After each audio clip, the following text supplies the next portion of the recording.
What makes vine growing and winemaking so physically demanding? What are the hidden dangers of winemaking that most wine lovers never hear about? And why are some winemakers choosing to label their wines Vin de France rather than follow strict appellation rules?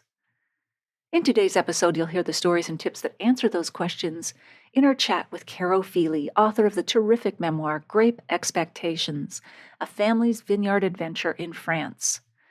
By the end of our conversation, you'll also discover how Oprah Winfrey influenced Caro and her husband to follow their dream of owning a vineyard in France, their decision to leave their high-profile corporate jobs for winemaking, why Caro chose Bordeaux and specifically Saussignac, the main criteria Caro and her husband looked for when choosing a vineyard, transferable skills from the corporate IT world that proved helpful in running a winery, the most surprising hurdle Caro and her husband had to overcome to buy their vineyard, how Caro handles tension between making wines she believes in and aligning with government approvals and market trends, and some of the funniest and most surprising animal-related episodes that have happened on the winery.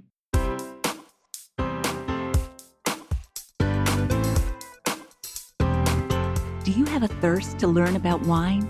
Do you love stories about wonderfully obsessive people, hauntingly beautiful places, and amusingly awkward social situations? Well, that's the blend here on the Unreserved Wine Talk podcast. I'm your host, Natalie McLean, and each week I share with you unfiltered conversations with celebrities in the wine world, as well as confessions from my own tipsy journey as I write my third book on this subject. I'm so glad you're here. Now pass me that bottle, please, and let's get started. Welcome to episode 338. On CTV's The Social this week, we paired wines with flowers because why not?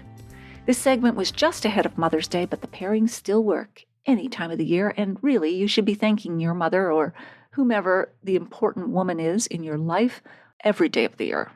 Okay? We shared lots of laughs, so if you want to watch the video, I'll include a link in the show notes. Let's start by talking about the connection between wine and florals. What is it? We often see floral descriptions of wine, and they're more than just poetic fancy or wine geek speak. It's actually a reflection of the intricate chemistry of grapes and the artistry of winemaking. Grapes, like flowers, are profoundly influenced by their terroir, the unique environment in which they grow. So I've brought in 5 different wines representing a different bouquet, perfect pairings for Mother's Day. We're starting with roses and rosé.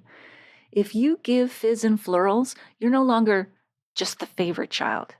You're the only child who counts. Game on. Both roses and champagne or sparkling wine have a timeless association with celebration. The delicate perfume of roses mirrors the subtle floral notes in the sparkling rosé. Just as roses unfold petal by petal, this wine reveals layers of complexity, sip by sip. The rose's soft fragrance and the wine's gentle effervescence create an experience that engages the senses. My first pick of this floral bunch is the Westcott Vineyard Brilliant Sparkling Rosé from Niagara, Ontario. This sparkling wine is elegant with fine bubbles and aromas of delicate rose petals, especially like those in this light pink rosé. And what would you pair with this wine? Well, I don't suggest eating the roses. Instead, try fresh spring greens like asparagus with melted butter, or in a quiche with warm pastry.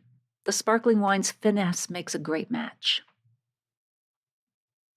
Next, we're moving on to peonies and Sauvignon Blanc. These are the extroverts of their worlds. They walk into a room like they're auditioning for the lead in Pride and Prejudice, and they get the starring role every time. There's something wonderfully unapologetic about peonies and Sauvignon Blanc. The peony's explosion of layers and layers of petals and the intense fragrance corresponds beautifully to the wine's bold aromatic profile that opens up as you drink it. Both have a certain vibrancy that demands attention. In other words, they are not wallflowers. I have a crisp Sauvignon Blanc cellar selection from Marlborough New Zealand. This wine offers aromatic floral notes alongside citrus elements, and it's made from sustainably grown grapes. I've paired it with the bold and striking peony with its vibrant colors and citrus notes that match the wine's assertive character. I'd pair this with sautéed diver scallops with fresh celery root and lime. Next up, lilacs and vermentino share an intoxicating aromatic intensity that lingers in the memory. This pairing is like a time machine in a glass and a vase. One sip, one sniff, and suddenly you're transported to your grandmother's garden. It's very nostalgic. The lilac's distinctive sweetness with hints of spice complement the exotic character of vermentino. They're both also luxurious. The lilac's lush clusters of blossoms mirror the wine's opulent mouthfeel. It's like walking through a garden in full bloom just after a spring rain. I have the Lunai Vermentino from Liguria, Italy. It's known for its vivid aromatics, especially blossoms and stone fruit, perfect for lilac's sweet and spicy notes. I'd love to have this with a pineapple grilled chicken with cashew nuts, ginger, and spring onions. We're moving into reds now with Pinot Noir and cherry blossoms. The cherry blossom's brief, magnificent blooming season reminds me of Pinot Noir's reputation as a temperamental grape that requires precise conditions to reach its full expression. They're both high-maintenance divas that are so worth the trouble. When sunlight filters through cherry blossoms, it reminds me of how Pinot Noir shimmers with a translucent ruby glow in the glass. I'm pairing the Courcelette Estate Winery Pinot Noir from the South Okanagan, British Columbia. The wine is bursting with juicy layers of cherry and berry aromas. Cherry blossoms with their bright, fragrant nature mirror the vivaciousness and elegance of this Pinot Noir. The Pinot would be lovely with pan-seared duck breast and white truffle risotto. Our final pairing is orchids and gamay.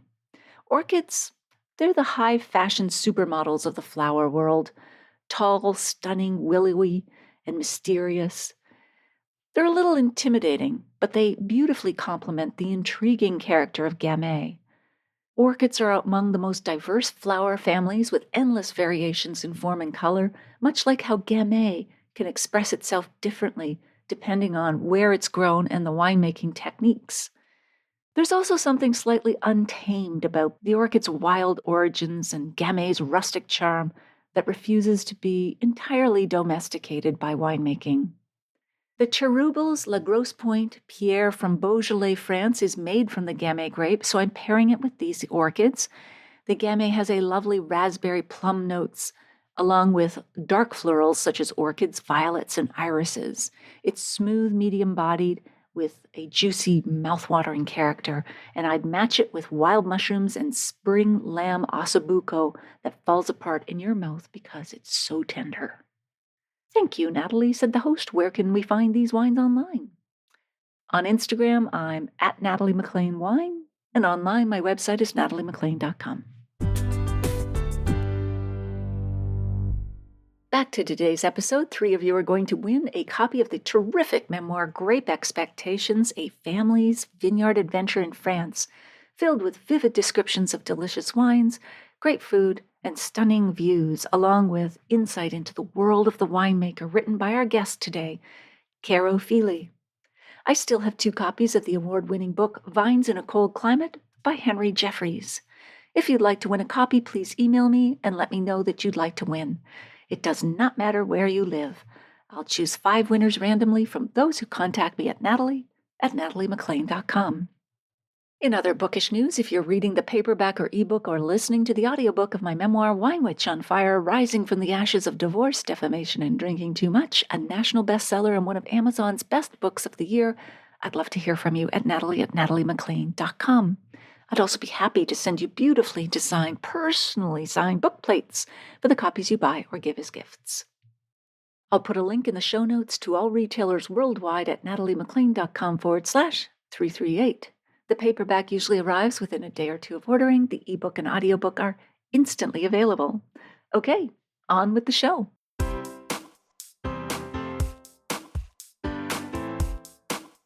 Caro Feely is a writer, yoga teacher, wine educator, and organic farmer. She leads personalized wine tours, courses, walking tours, and yoga retreats near Bordeaux, France. She is a published author, speaker, and registered Yoga Alliance yoga teacher, a WSET wine educator, and a professional with many years of workshop, presentation, teaching, and management experience. She joins us now from her farm in Saussignac. Welcome, Caro. We're so glad you're here with us. Thank you, Natalie. It's such a pleasure to meet you. As I said, I am just really, really delighted to be with you this evening. Wonderful. It feels like we are at your kitchen table. Your reception is so good there. Thank you. All right.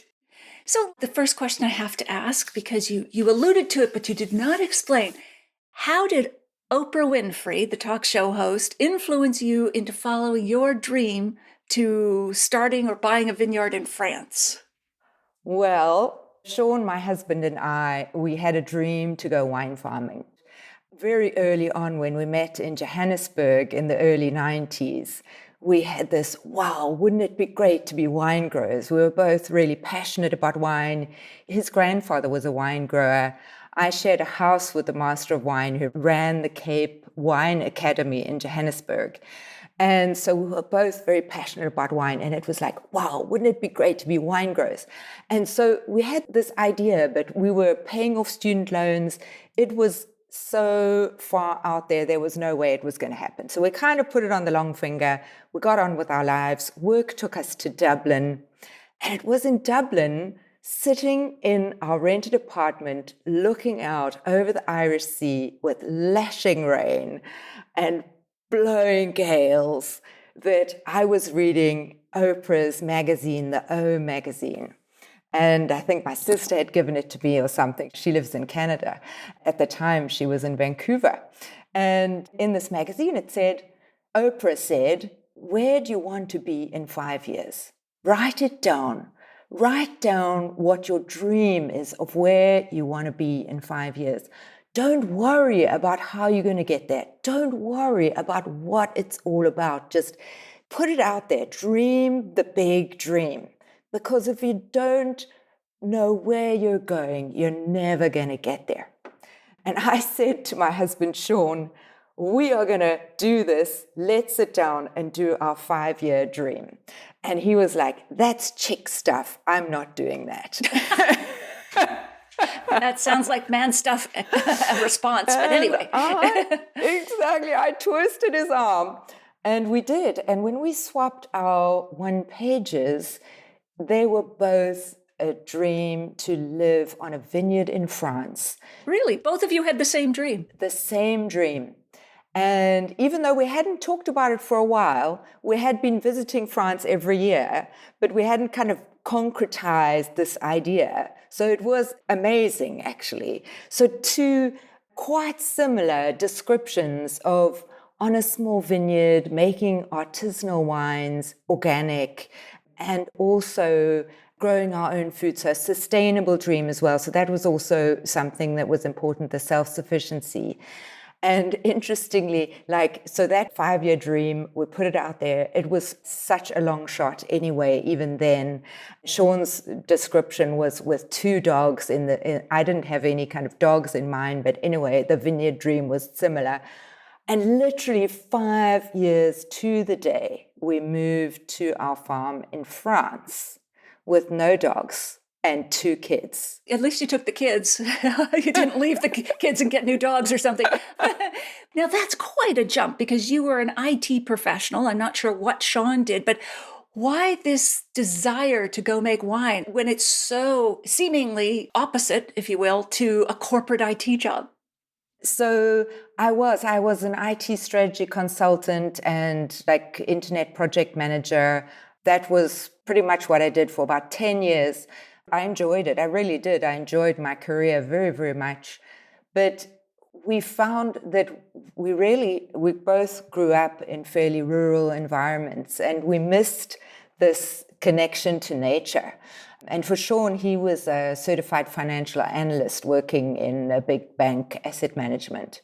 We felt like we were missing out. And we also had this passion for wine. So while we looked at other opportunities, like maybe making cheese or doing some other kind of organic farming, really our passion was for wine. And when we looked at it, we were like, wow, if you're going to be a small farmer, it's going to be damn hard work. You better be doing what you're passionate about. And so it kind of was a no-brainer to go for the wine dream. But it did mean coming to France, because really we couldn't do vineyards in Dublin. So we had to really burn the bridges and go, which is probably lucky, because we might have given up if we had had, the safety net. We might have said, wow, this really is too hard. Let's just go back to the safety of our corporate jobs. Now, why did you choose Bordeaux and more specifically Saussignac? Maybe step back and tell us where they are on the map for those who aren't as familiar with the region. So firstly, just say Saussignac is just outside Bordeaux. We are in the appellation, the greater appellation of Bergerac, which is part of Southwest Wines. But we are literally 4 kilometers from the border with Bordeaux Saint Foy. So if you picture France and you think of like the western side of France coming down the west coast, not the Mediterranean part, but the west coast of the Atlantic. So Bordeaux is a couple of hours north of the Spanish border at that point, and so Bordeaux city. And if you go inland, about an hour from Bordeaux, or a bit more than an hour with city traffic, you'll get to Saussignac. So we're a little further east than Saint-Emilion. So for people that have visited Bordeaux and maybe have been to the city and to Saint-Emilion, if you kept going east from Saint-Emilion for about another half an hour, 40 minutes, you would get to Saussignac. And what makes Saussignac special? Like, why did you choose it and what's distinctive about it? We had this lovely long list of criteria that we wanted, and we had a very, very tiny budget. In fact, this farm was the first one that met all our criteria and was a price we could afford. What criteria, for example, were you looking for? We like the Bordeaux style of wines, like red and white, actually Sauvignon, like from the Entre deux Mers. We love that style. The barrel age, like Pessac-Lignon, of course, the wonderful red wines, like a Saint-Emilion sort of style. So we really loved those kind of wines. It already fit that. But really the criteria were, we wanted it to be around 10 hectares of vines, so a good size for a couple to run, not too much so you'd need employees and too risky, and not too small to not be a going concern. We wanted it to be walking distance to a village with a school. We wanted it to be a single piece of land so that we had control over our borders, as in, if you were 5 pieces of 2 hectares, and they were all surrounded by conventional wine growers, you would have much more pesticide exposure. So we wanted to, have a single piece of land, and ideally with the buildings in the middle, and with old buildings that had potential to be renovated and to be a beautiful, venue as well. Although we didn't really think through the whole tourism thing right at the get-go, but that became something very important to us pretty quickly. And the huge plus then was that we're less than 5 minutes from a train station on the main line between Bordeaux and Sarlat. And that is huge plus, especially with people being more concerned about CO2 print and wanting to use trains instead of cars. And anyway, if you're having a few glasses of wine, much rather be training than driving. So it's such an advantage. We're so lucky. So many, many things, in there. And it just turned out to be this kind of miracle because we were so organic kind of in our mindset, but we didn't have a clue that Saussignac was very organic.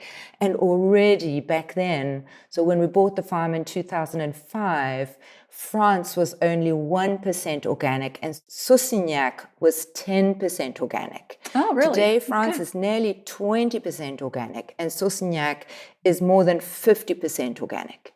Wow. So we are so fortunate to be kind of in a place where the ethos is in tune with us, I guess. Absolutely. And has there been any sort of transfer of skills or similarities between what you did in your corporate worlds, you and your husband, and applied to the winery? Now, there's the business of running the winery, which we'll get into, and probably it has IT needs as well, but was there any other skills that you thought, wow, I didn't expect this, but my skills from the corporate IT world are really applicable right now? Yes, actually, one of the things that I did after being in IBM and Accenture was I started a business with people that were with me in IBM and Accenture doing early stage venture capital for software startups and consulting. And so I had been in a small business. And I think that was very, very fortunate that I had that stepping stone out of kind of the big company where I was managing projects to something where I had to kind of worry about a wider picture, if you like, of the whole business. But definitely the most important one, I guess, kind of entrepreneurship, being adaptable, coming up with new ideas at each point along the way. And, we'll get into it with the different books and the different constraints. And I've used so many of those skills from setting up our website, selling online right from the get-go. 2005, we were already selling online. I think we're probably the only people in the whole of the Bergerac region selling online back then. So that was pretty dramatic. We really trailblazed into selling online to our client base in Ireland. We ship all over the world, so it's very important to us, actually, that direct selling. That was absolutely, yes, us having internet knowledge, having run internet projects, being able to do that was really great. I'd say the other thing is being able to be with groups, to facilitate, to talk about wine to large groups without kind of feeling, I guess, ill at ease. So the wine tourism part and managing groups, professionally delivering wine education and experiences, that definitely was helped by my years of running workshops, facilitation, that kind of thing, for sure, for sure. And just while we're on that, so today people can come and take classes and tours and so on that I mentioned in your intro. Do you have a place where people can stay overnight as well? Absolutely. So we have 2 accommodations, the wine lodge that sleeps 4 and the wine cottage that sleeps 2 to 3. People can stay there for 3 nights or more. We don't do really short stays because you don't get enough of a sense of place, I think, if you just put your head down and disappear again. So we're encouraging a bit more of an immersive experience. So yes, people can absolutely stay. In peak season, like over the summer, we do weekly rental because it's just too busy for me to try and manage the changeovers on different days. But for the kind of shoulder and the rest of the short stays are possible. And when people come to learn about wine, what do I give them to You've got a read? couple of books there. Thank you for having one of my books.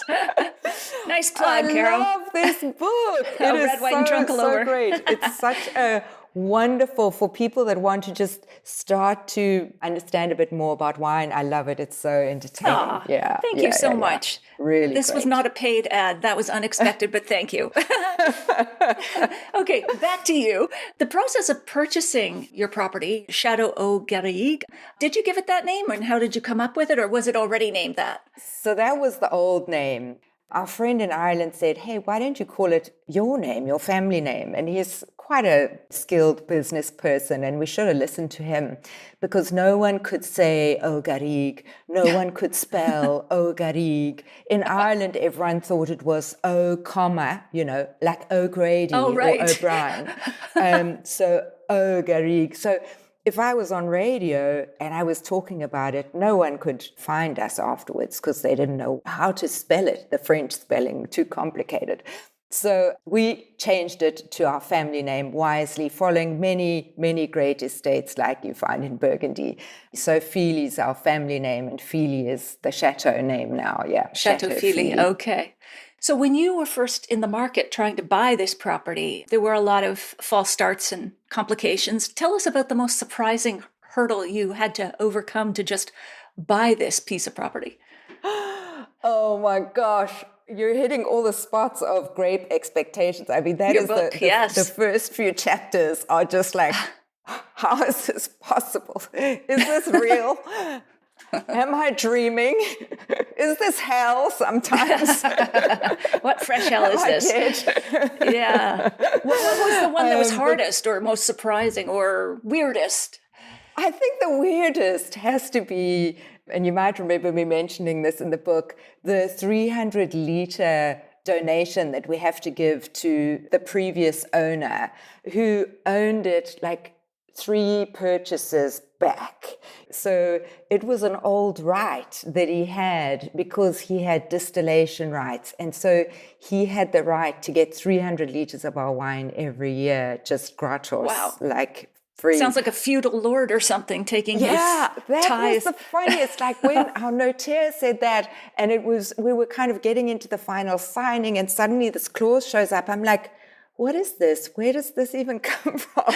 And he was like, oh, yeah, you just got to sign it. There's nothing you can do. You got to wait till he dies, and then it's going to be over. Because that's incredible. So, wow. Do you still do that today? Yes. Oh, God. He's hanging on just for that wine.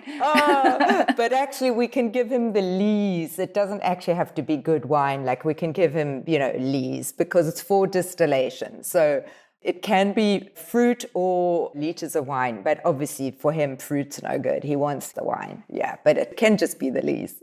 The lees. Well, you get what you don't have a lawyer checking for, I guess. And looking back, do you think all of these hurdles sort of prepared you for the realities of winemaking, or were they almost enough to make you throw up your hands and go, we're not doing this? Oh, there were definitely some moments there where I was like, wow, this is too crazy. And especially when, we were in the purchasing process and Sean came over to see the property and he arrived, luckily, by some kind of miracle. I had searched online for advisors about vineyards and I'd found somebody and called them and organized for them to meet Sean here to give us some advice about what they thought the vineyard was like. And it turned out that this guy was part of the government organization, La Saffeur, which actually, and they knew that the property was in liquidation. And we hadn't been told. The agent didn't know. The people hadn't owned up. And so that added a whole nother ball of wax. So in liquidation, it was bankrupt? And yeah. Okay. So did the owner even have a right to sell it to you, or? They had the right, but they had to work with the liquidator. They didn't have the only say. So it became a much more complicated situation because it had to be the Bergerac liquidator and them and Saffeur agreeing to sell. Wow, that was complicated. Yeah. In the end, it all worked out, and I'm so, so pleased we did. It's been an amazing journey. Yeah, quite the journey. Now, your description of the AOC police, the appellation police, which are the people who enforce the wine regulations in France, and their tasting panels really reveals the subjective nature of assessing wine quality. How have you handled that tension between making wines you believe in versus what will pass official approvals, or even beyond that, what the market wants? So, do you know, Natalie, now one of our key things is that we actually do almost all our wines under Vin de France, so that we don't have any of those constraints, because we just found that so many of the rules were not about the quality of the wine. I mean, and I'll give you an example that isn't actually our example, but one that illustrates this so beautifully. There's a wine grower in Sancerre, and I can't think of his name just off the top of my head now, but he's really, really well known. His Sancerre is on 47 of the top 50 restaurants in the world, and he's really, amazing, organic, biodynamic winemaker.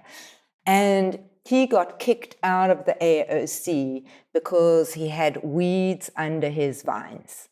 And he handpicks. So it doesn't matter if there are weeds under the vines. When he handpicks, it's not like the machine where it might pick up weeds and then you've got weeds inside. What was the issue? Why did they think weeds were going to interfere with the quality of the wine? So if you machine pick, the machine will kind of suck up the weeds if they're growing up a little bit near, And so really that rule was completely irrelevant for him. And actually, I would much rather have some weeds than have weed kill, to be honest. Sure.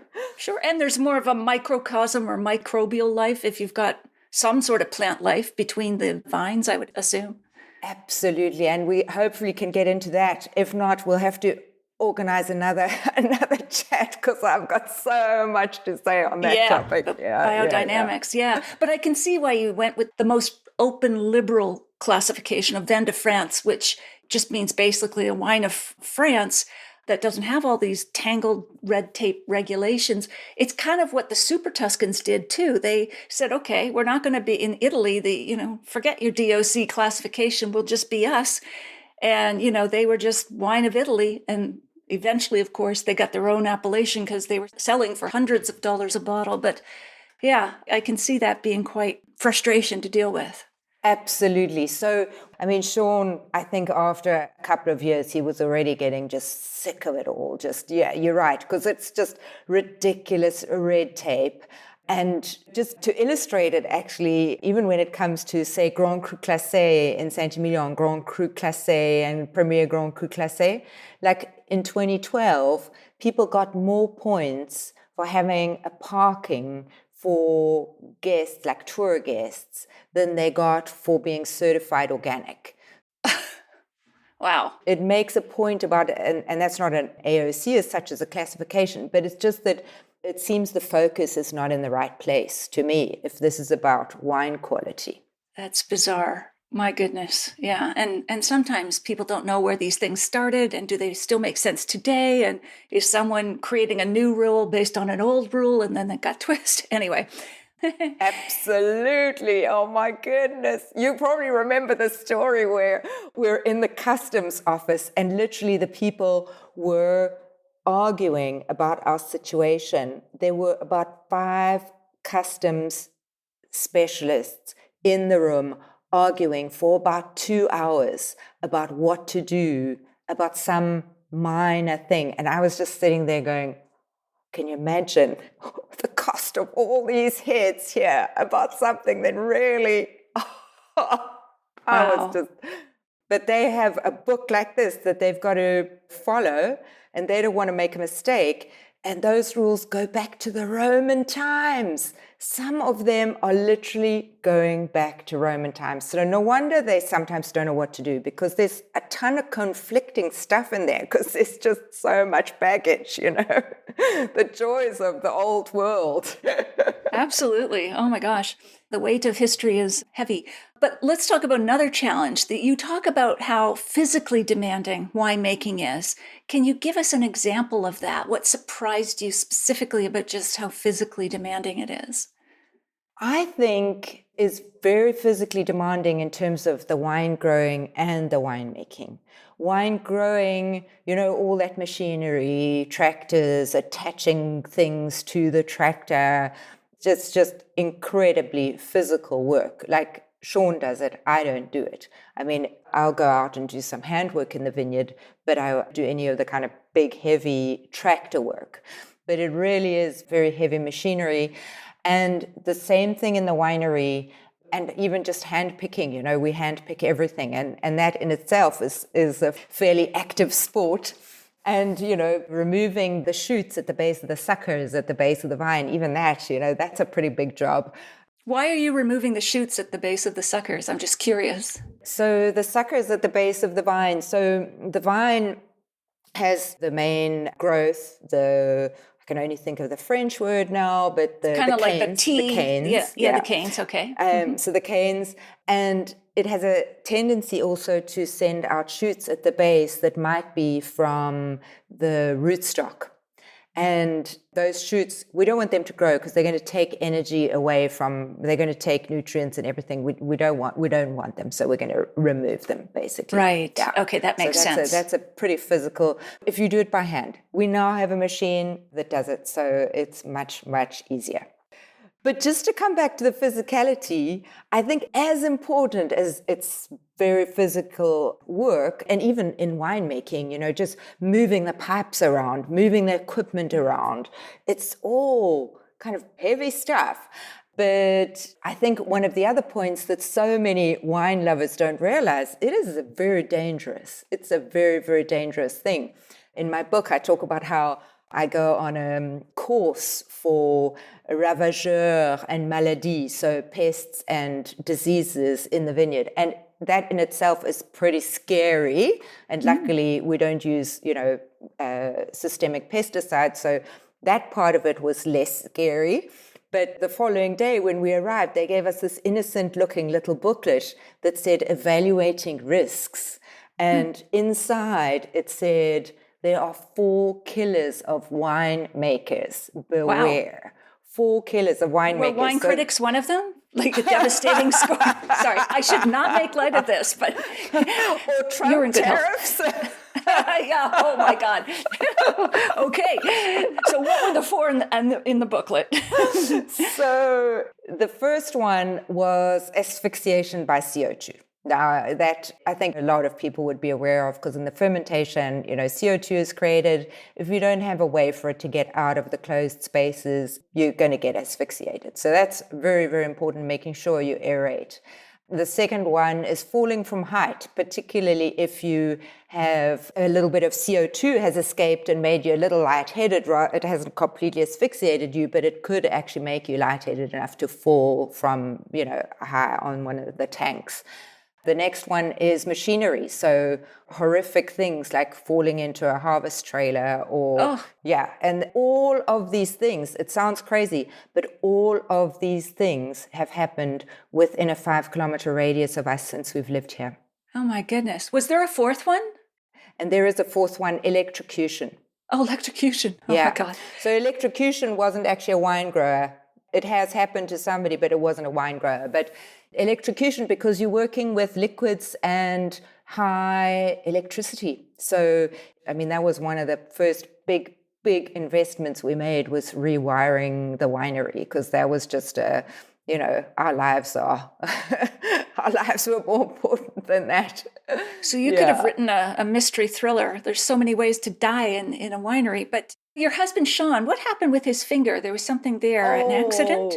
Yeah, absolutely. Oh my goodness. Our first vendange, our first harvest was a baptism of fire. And we had really, been working all hours because we were learning, the ropes, and we didn't know how to do anything. So everything took way longer. It was completely all new to us. Even though we'd learned it in textbooks, we had never, done it ourselves. So that's a very, very different thing. And we were on the last day, we were picking our Cabernet. Well, the last day of machine harvest, we had picked the Cabernet. Back then, we were still machine harvesting some of the vineyards. And we'd picked the Cabernet, brought it in safely in the winery. We were breathing a sigh of relief. All the machine harvesting was finished for the year. And Sean came back round with the harvest trailer. He parked it up next to the house. It was still dark because we'd pick very early, like 4 a.m., be finished by kind of 5:30, 6 o'clock, and it was still dark. And he said to himself, I should probably go in for coffee and just take a 5-minute break, but I'll just finish rinsing this trailer before I do. And he went round the back and he went to take the lid off the back of the trailer. And in the dark, he couldn't see, and the lid was already off. And so as he went like this, his finger went into it got chopped off. Yeah. It went into where, sorry? The harvest trailer has a big auger inside, pushing everything out. And that auger is a chopper, basically. And so he went to take the cap off, forgetting that it had already come off just because we'd been in so much. He thought it had been put back on or whatever. He essentially didn't think. And isn't that the way all these stupid accidents happen? And so he went to take the cap, and since there was no cap, his middle finger went up the little spout, and goodbye finger. Oh, so that was, as our enologist said, thank goodness it didn't go into the wine. Yeah, that would be. So it went onto our land, making Sean truly part of our terroir. He has his finger on the pulse or something terrible. There's a terrible kind of thing going on there. Oh my goodness. But beyond that, so all these physical dangers, you write about that you had a mouse phobia despite the fact you're becoming a farmer. Tell us about the mouse phobia. Again, I don't mean to imply it's funny, but it's odd, where you're placing yourself around, I would expect, a lot of mice. Exactly. Oh my goodness. I really get scared of mice, and I don't know why. I can't help it. I guess it's from when I was young. We had a few horses growing up, and as I said, we were in a rural environment, and there were rats in the stable sometimes because they went for the horse feed, and I just, So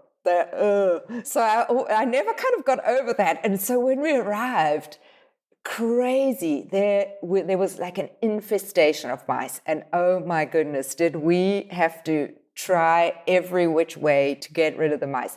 The good news is we now have an amazing cat called Maître Gimps, named after a French rapper. Mr. Gimps is uber hunter. Beware the mice is all I can say. Game on. Now, you also have a phobia of, or a fear of snakes as well? I guess like everybody, I've learned actually with the snakes to be a little more circumspect because I know that there's only one kind that is very dangerous. And beware, because that one is so dangerous. It's the European viper, that if it bites you, you're dead in 20 minutes. And Bergerac Hospital is about 25 minutes away. So you're probably... Enjoy the scenery while you can. Yeah. The only time I've seen a viper, and I'm not even sure it was a tiny one that got stuck when we were doing the building project. And, maybe they were living here in the stones that are where the tasting room eventually was. It was dead. But apparently there are viperines that actually look a bit like that as well and aren't so dangerous. But I'm not going to take any chances, No, of course not. Then again, you talked about becoming attached to your farm animals. Tell us about the chicken coop episode. Oh, so the chicken coop episode, now I'm not sure which one you're referring to, but I'm going to tell the one that I like the most about the chickens. Yes, please. And that is that. So we have chickens for eggs, or we usually do. We don't at the moment because of the bird flu, the rules became much stricter, and there have been so many foxes around here. So we're kind of in a phase of not having them, but we love having chickens. And they all had names, they become kind of like family. We'd let them walk around, have a lovely time. They kind of owned the place. They'd go in at night. And one day I had about 12, maybe 14 people here for the wine tour, the day wine tour. And so in the morning, we go around the vineyard and then we sit down, we do like a pairing platter. I explain wine and food pairing and all of that as part of it. And then the afternoon, we do a whole kind of, I guess, the winemaking part. And this big group of people, we've just served the lunch. Everything is fantastic. Everyone's having the greatest time. The wine glasses are filled. Well, won't you know, the head chicken, Pock, came in, jumped onto the table, did a lap of glory, knocking wine glasses and chaos, stomping in food, kicking red wine onto people. Oh my gosh. I was just like, what are we gonna do? I ran inside, opened the kitchen door. I was just like, Sean, that chicken is going in the pot. And our two daughters were sitting at the table and they both burst into tears. They were just like, we can't eat Oh my God. It was so funny. Anyway, we what was amazing is that all these folks, they didn't know each other because, it's a group of maybe couples and friends that don't know each other before.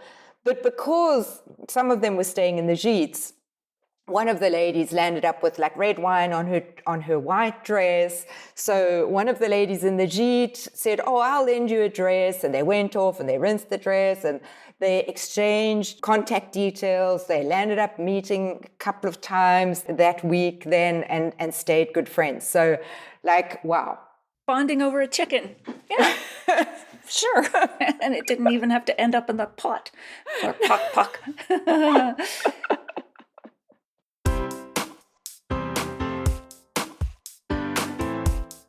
Well, there you have it. I hope you enjoyed our chat with Caro. Here are my takeaways. Number 1, what makes vine growing and winemaking so physically demanding? As Caro explains, it involves heavy machinery, tractors, attaching things to tractors, moving heavy pipes and other equipment around. Even handpicking grapes is a fairly active sport. Removing the vine shoots or suckers at the base of the vine is a big job and backbreaking. Winemakers don't want these vine suckers to grow because they take nutrients from the grapes.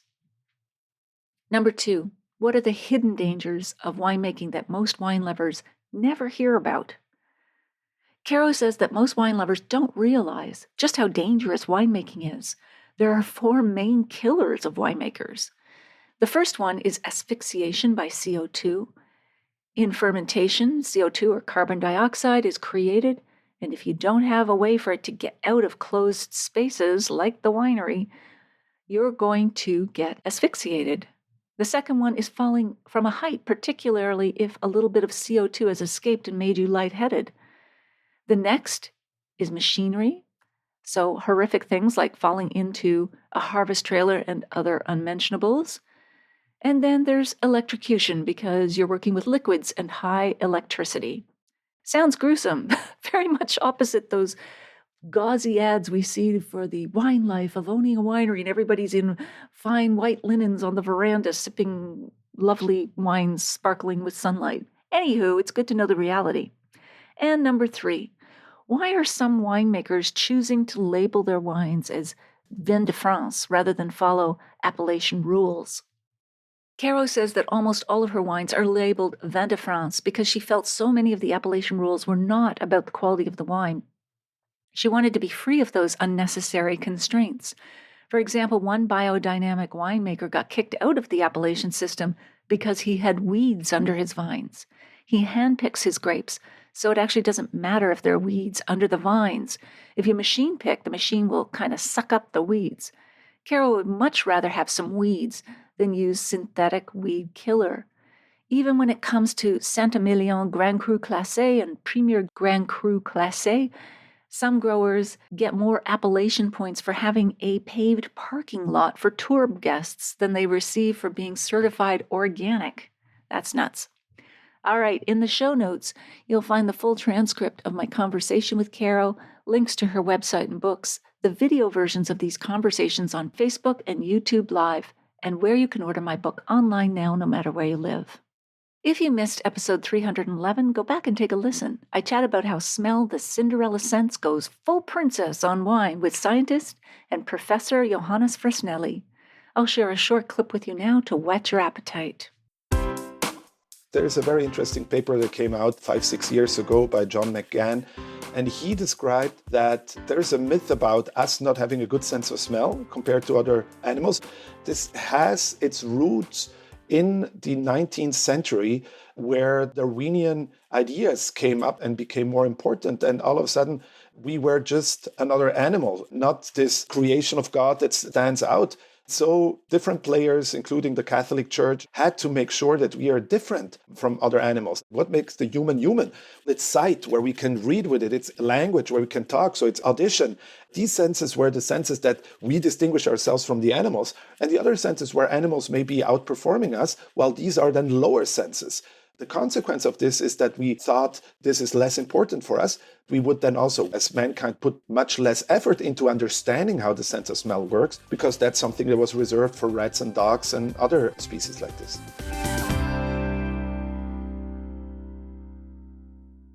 You won't want to miss next week when we continue our chat with Caro Feely. If you liked this episode or learned even one thing from it, please email or tell a friend about the podcast this week, especially someone you know who'd be interested in learning more about Bordeaux or starting your own winery.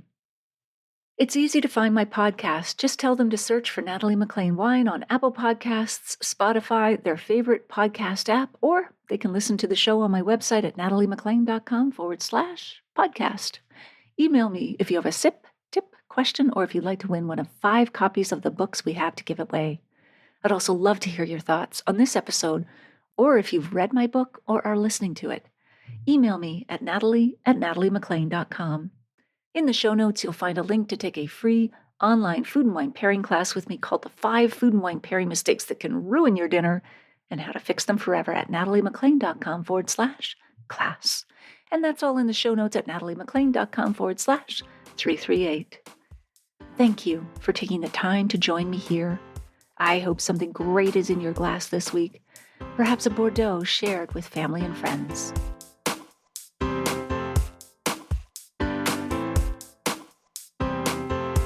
You don't want to miss one juicy episode of this podcast, especially the secret, full-bodied bonus episodes that I don't announce on social media. So, subscribe for free now at nataliemaclean.com/subscribe. Meet me here next week. Cheers.